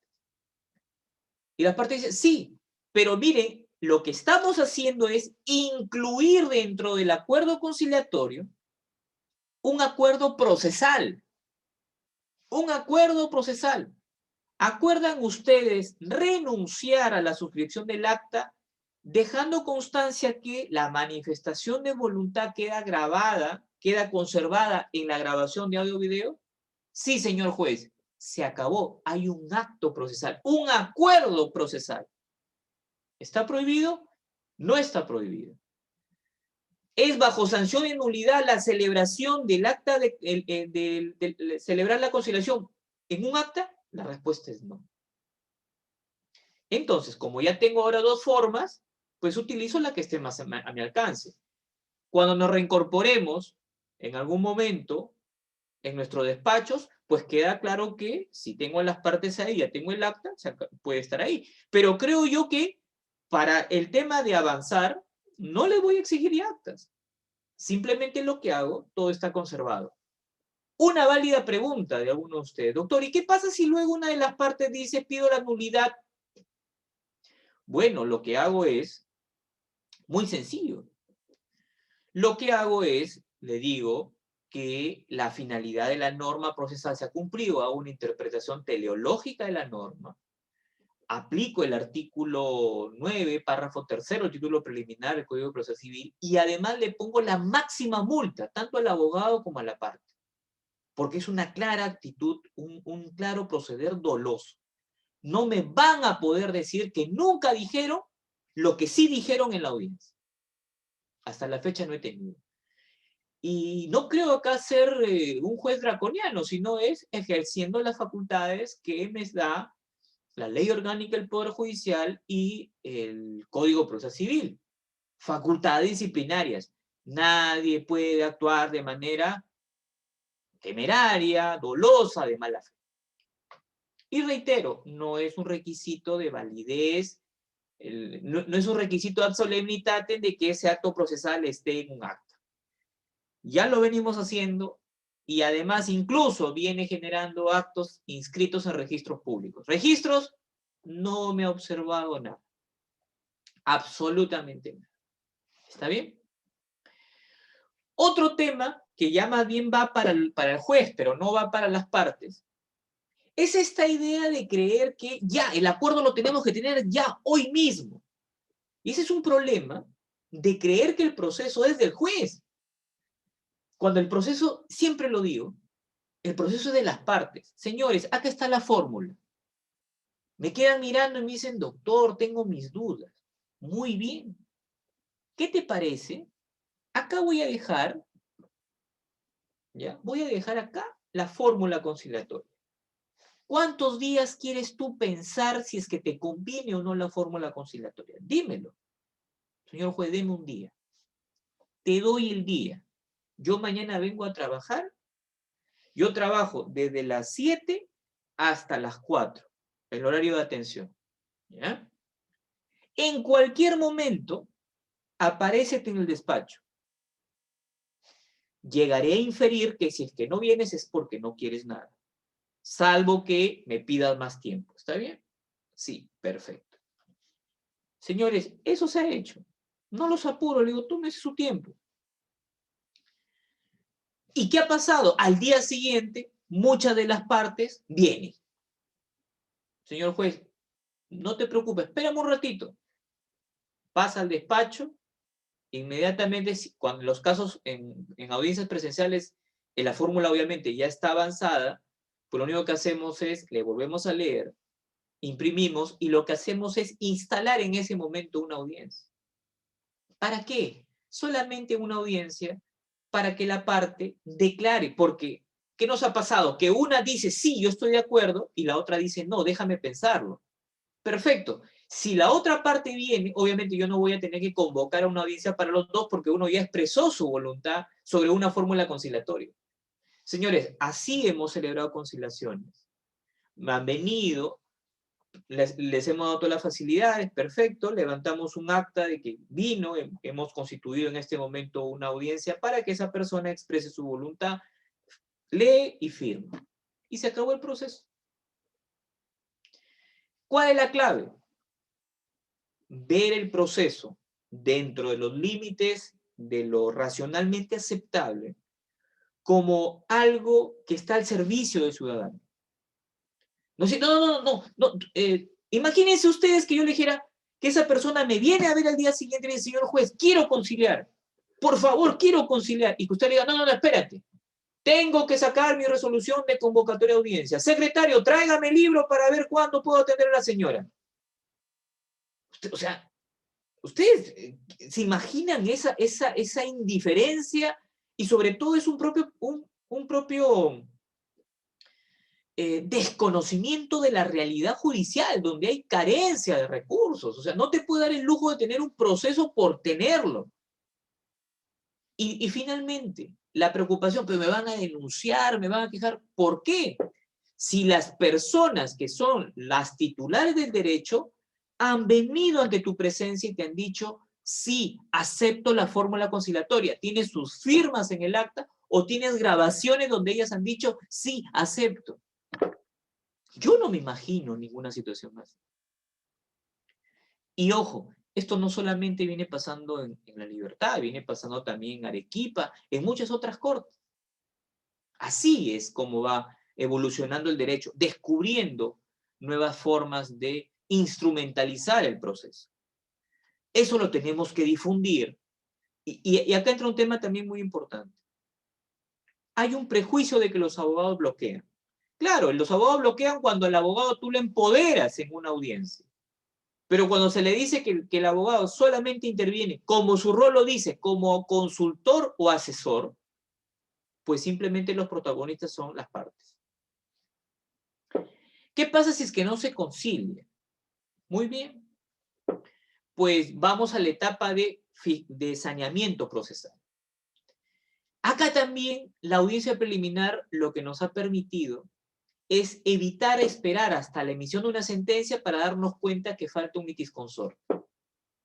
O, en su caso, llegar a excluir a alguien que no corresponde en el proceso. Yo lo hago en la etapa de calificación, por ejemplo. Pero si es que se me pasa, lo hago de manera definitiva en el saneamiento. Ejemplo, nulidad de acto jurídico. Una persona celebró un acto jurídico de compra-venta al cual se le imputa de que es nulo. Muy bien. Y este acto además fue formalizado en escritura y fue inscrito en registro. La parte demandante, agraviada con ese acto jurídico, demanda a las partes intervinientes. Pero además demanda al notario, al registrador, al procurador de registros, al superintendente de registros. Dirección judicial del proceso, saneamiento. Muy bien. ¿Cuál es el objeto de la litis? Nulidad de un acto jurídico. ¿Quiénes tienen que estar acá? Los que celebraron el acto jurídico. Nadie más. Así que se me va el notario, se me va el registrador, se me va el superintendente y se me va el procurador. Esto, nuevamente, es importante que se haga por un tema de economía procesal. Porque yo puedo, ya con estas dos partes, que todas pueden vivir en la misma ciudad, en el mismo distrito judicial, donde tiene competencia el juez, que todas me ofrecen casilla electrónica, lo que me puede permitir es la inmediata convocatoria a una audiencia. Pero si yo ya estoy emplazando a un procurador, estoy emplazando al superintendente, el proceso se va a tornar engorroso por esa decisión, por mantenerlos en el proceso, pese a que en ellos no va a repercutir absolutamente nada la sentencia que se emite en un acto jurídico. Es como el tema de los colindantes en una prescripción adquisitiva y dominio, que lo pudimos advertir. A ellos simplemente se les pone a conocimiento, no se les incorpora al proceso como partes, no son partes. ¿Y qué pasa? Había un error de no solamente ponerles a conocimiento, sino incorporarlos, y hasta que yo me daba cuenta que audiencias se frustraban porque no se le había notificado un colindante. Entonces, esta es una decisión, ojo, exclusiva responsabilidad del juez. Salió un memorando al colindante. Una vez que le pones a conocimiento, la segunda resolución me lo elimina del sistema. Salvo que él pida su incorporación, haremos un análisis de a título de qué quiere estar en el proceso. Entonces, saneamiento es determinar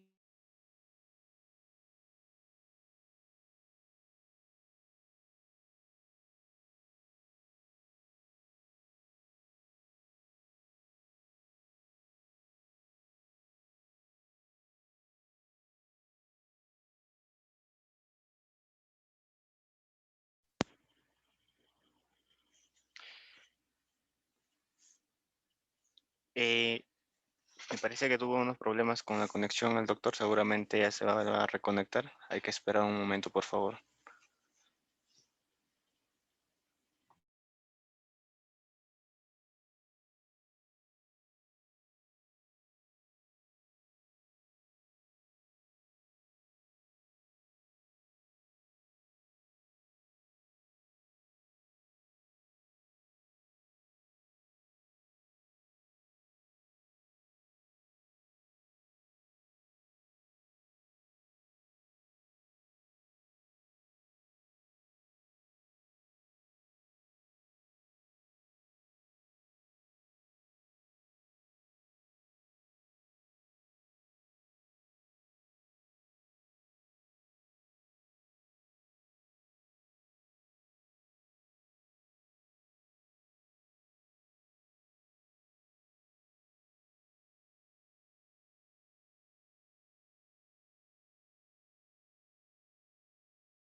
Doctor, ¿escucha?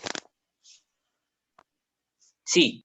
Entonces, conforme les decía, sobre el tema del tema de los puntos controvertidos, en primer lugar se les invita a las partes a que hagan sus propuestas. Acá, por ejemplo, hay un tema muy positivo ya de la audiencia preliminar.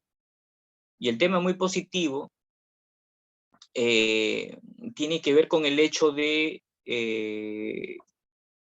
hasta cierto punto, abandonar la forma tradicional de presentar la propuesta por escrito y más bien concentrarse en la exposición. Y eso lo que nos permite es que, como le decía también respecto a los alegatos de apertura, es que el abogado vaya dándose cuenta a lo largo de la audiencia de cuál es en realidad el conflicto. Y eso indudablemente que lo que les permite, lo que le permite al juez es una mayor identificación. Un segundo.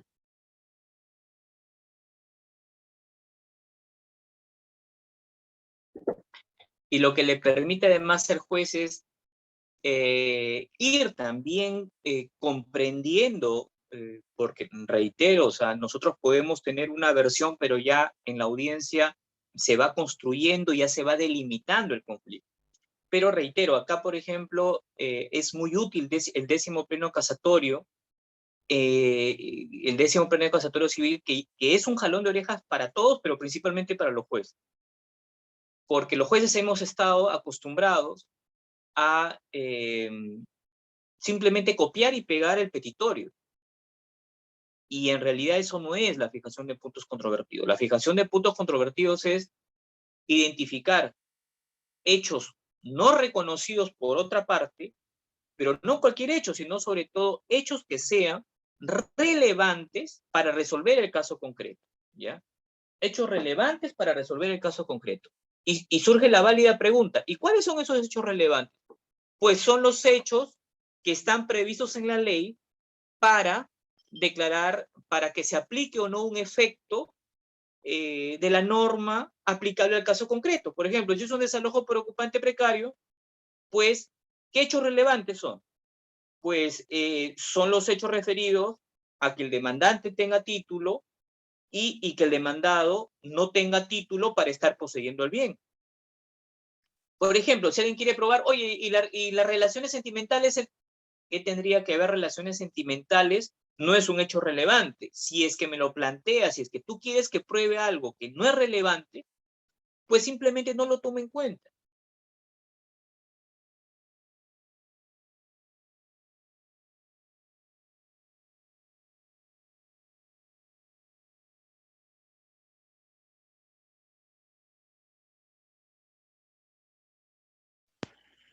Me parece que el doctor tiene problemas de señal. ¿Cómo?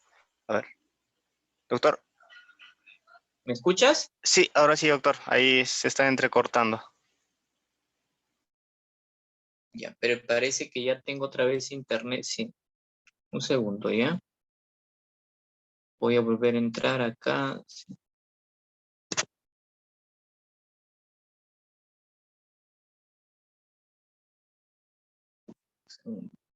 Voy a salir de acá.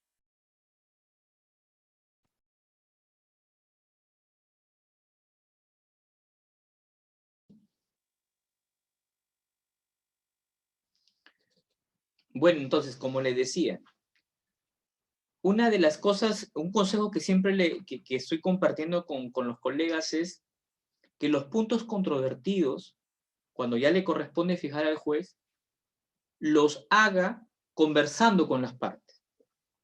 Es decir, ya los escuché, perfecto. Atentos, voy a empezar a trabajar puntos controvertidos. Y, por ejemplo, en primer lugar, identificamos los hechos relevantes, pero que son reconocidos. Esto es, por ejemplo, en un proceso de resolución de contrato.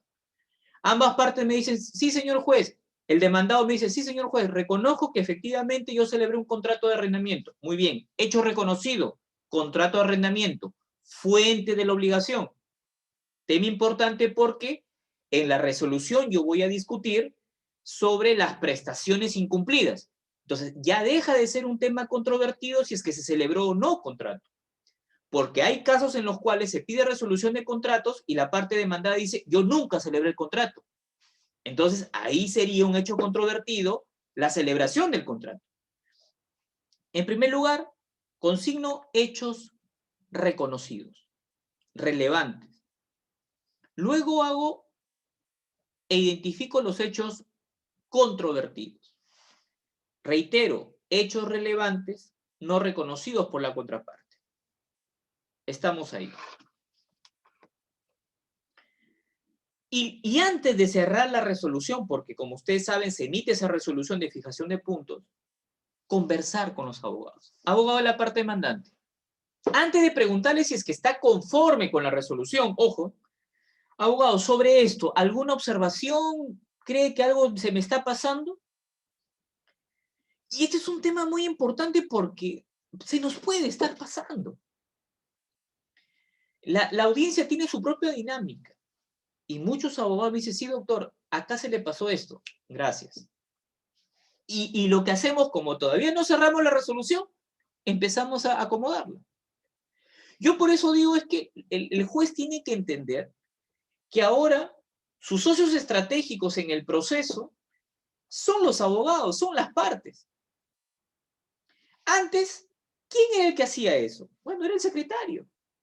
¿Y el secretario a quién le preguntaba? A nadie. Y el secretario podía poner cualquier cosa. Pero ahora yo le pregunto a aquellos que tienen a la fuente de primera mano, que son quienes conocen el caso. El juez no lo conoce. Les pregunta a las partes, les pregunta a los abogados.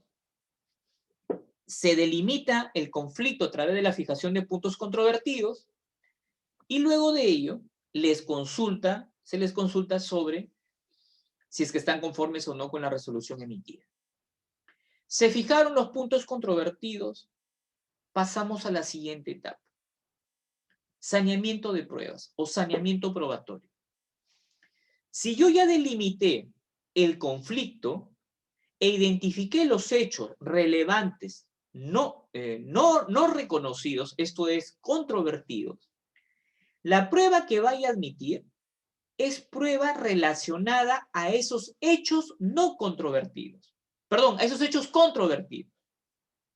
¿Por qué? Porque la propia ley me dice, no son objeto de prueba los hechos aceptados por la contraparte.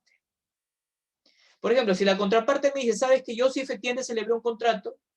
¿Para qué tendría que actuar yo, por ejemplo, una pericia que me ha ofrecido alguien para acreditar que la firma del demandado es la que está consignada en el contrato? ¿Para qué admitiría una prueba de esa naturaleza si es que el demandado dice, sí, yo celebré ese contrato? Y ojo, y usted me dirá, doctor, pero ¿cómo pueden ofrecer esa prueba? Claro que las ofrecen, porque el demandante diseña una teoría del caso y no sabe cuál va a ser la respuesta del demandado. Entonces él dice, oye, ¿qué pasa si el demandado niega que ha celebrado el contrato? Entonces, de una vez me adelanto y ofrezco ya una pericia grafotécnica grafotécnica para acreditar y dactiloscópica para acreditar que la firma y la huella es de él. El abogado se proyecta, es válido. Pero ya cuando entramos al saneamiento probatorio, se le dice, abogado, el demandado ya aceptó que él ha celebrado este acto. No ha dicho que sea falso, dice que se ha intervenido, está conforme con su contenido. ¿Para qué la pericia? Y el abogado, ese es un tema que debo de felicitar a los abogados, colaboran. Eso para mí es colaborar. El abogado dice, doctor, ya quedó claro, ya me desisto de la prueba. Acá entra, y voy a hablar sobre también el desistimiento de las pruebas. Pero lo que permite el saneamiento de pruebas es esto. Solamente voy a admitir las pruebas referidas a hechos controvertidos o pruebas ofrecidas por las partes que yo considere necesarias ante un supuesto o ante una sospecha de fraude. También se admite. Otra ventaja de la oralidad de esta audiencia es algo que no pasaba antes. Que si es que el juez tenía una duda sobre admitir o no una prueba, el juez la resolvía esa duda, despejaba esa duda en 4 paredes. Es como yo, por ejemplo, ahorita tengo el expediente y digo, a ver, proyecto de saneamiento que me ha traído el secretario. ¿Admito o no admito? Y el texto del escrito postulatorio al ofrecer la prueba no me es claro. Yo dije, ¿qué habrá querido? ¿Por qué habrá querido ofrecerme esta prueba? Me quedo con la duda y muchas veces algunos la admiten o no. Pero esa decisión está basada en la duda, imagínense. En la audiencia, la dinámica es otra. Si el juez leyendo el ofrecimiento de la prueba tiene dudas, al frente tiene al abogado que ha propuesto la prueba. Abogado, no me queda claro qué quiere probar usted con esta prueba. Por favor, explíqueme. Y el abogado empieza a explicar. Y el juez sale de esa duda, pero respetando el contradictorio, le corre traslado a la otra parte. Contraparte, deme su posición sobre eso. Y se genera un debate riquísimo en información para que el juez tome finalmente una decisión. Eso no te da la forma escrita. Y lo que permite es maximizar el derecho a la prueba, porque ahora sí, ya no la desechas o la admites de manera a ciegas, sino que ya tienes información de calidad para decidir si es que la admites o no.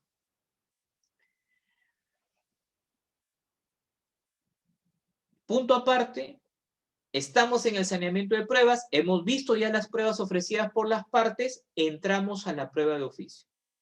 10º pleno casatorio, un 10º pleno muy útil que afianza el modelo de litigación oral. Ojo, miren, un pleno con fuerza normativa que lo que ha establecido es que en el caso de la prueba de oficio, esta se ejerce en la audiencia preliminar. Por eso cuando alguien tiene dudas, oye, tienes un pleno que ya reconoce la audiencia preliminar. Y en este íter que les estoy comentando, tenemos a la prueba de oficio después del saneamiento de pruebas, de las pruebas ofrecidas por las partes. Acá, un tema interesante. Se le da, antes de que el juez tome una decisión, el juez dice, bueno, hay la posibilidad de actuar prueba de oficio, derecho de contradicción. Esta prueba creo yo de que pudiera ser útil. Quiero escuchar a las partes.